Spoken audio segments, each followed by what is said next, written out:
Today we're going to discuss being a humble observer.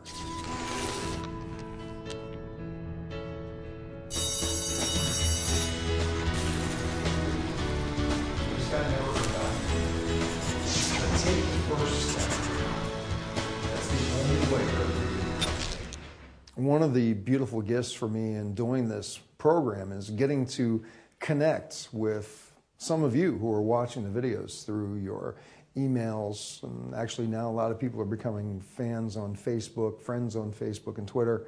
And recently, there's a young lady named Stephanie from the United Kingdom who is studying to become a counselor and has been chatting with me regarding some of the discoveries she's making in her own journey of self-awareness.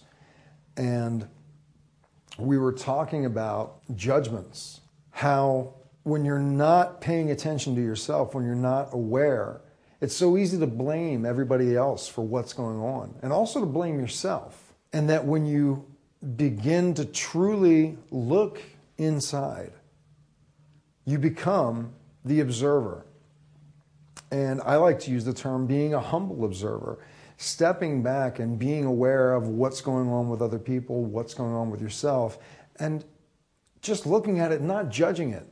So many of us have been taught about things being right or wrong, good or bad. And we've been taught to place judgment on everything. We have judgments based on our past experiences. When X happened in the past, Y was the result. So I'm going to judge that experience as good or bad. Next time that it comes up or something similar, I bring that judgment directly to it. Or we create judgments on future occurrences without even knowing what's going on. We make presumptions or hallucinations of what we think the outcome is going to be. Being a humble observer is being able to step back and say, in reality, there is no good or bad. There is no right or wrong. That's a judgment that we've placed on an experience.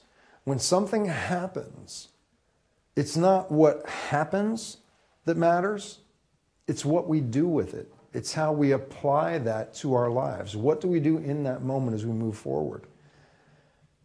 Personal experiences for me are numerous. Loss of my leg. People can judge that as being a bad thing. I can't tell you how often people tell me they're sorry that I lost my leg and I had all these things happen.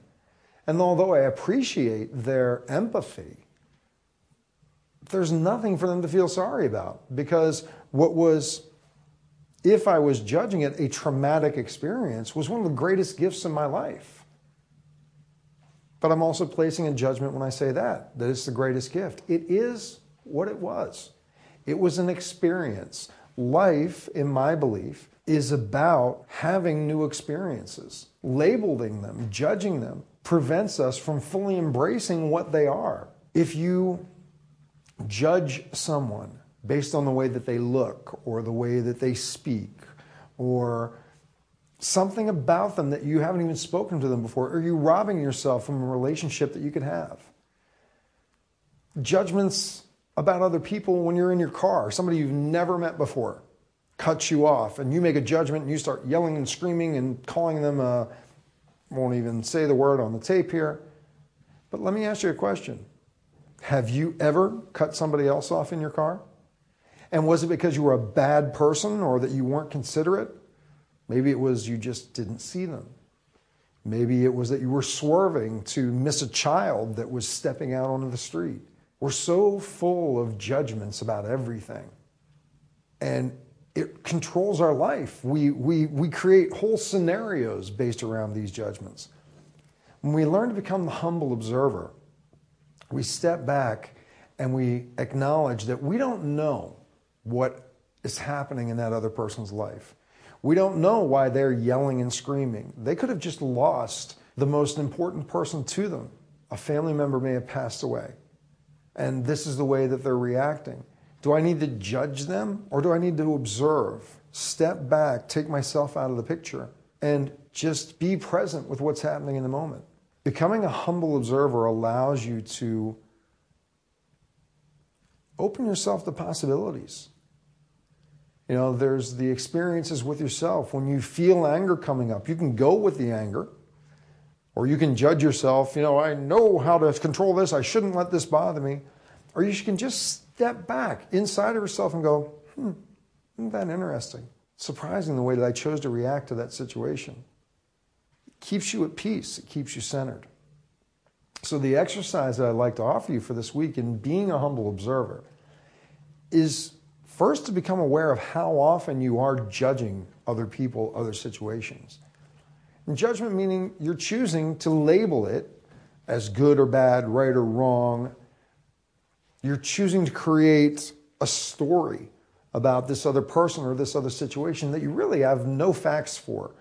But it's what you're creating so you can feel comfortable with your understanding of it. The second part of the exercise is, as you become more aware that you're doing this, just experiment with detaching yourself and stepping back and saying, one, as an example, the person that may be cutting you off on the highway, rather than judging them, say, you know what? I've done that before. Rather than getting upset, let me just forgive them for doing it because they probably didn't mean to do it the same way that I didn't mean to do it when I did it. And in doing so, you're actually forgiving them, but also forgiving yourself.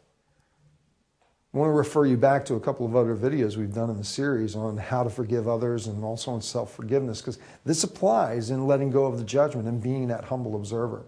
The other part is when you notice you judging yourself, making yourself wrong, wanting to punish yourself, wanting to feel guilty about things. Again, step back, become the observer and say, what was the trigger that set me off? What wasn't I doing that allowed me to come out of a place of peacefulness? Becoming that humble observer will teach you so much about yourself, so much about other people, and it will lead to an amazing growth for yourself. So I look forward to your feedback. I look forward to your comments. I look forward to hearing what you learn about yourself. Take care, and we'll connect again soon. For a transcription of the video you just watched, more videos, and related articles, visit yourdailylifecoach.com. To comment on this video, select Discussion Forums on any page of our website.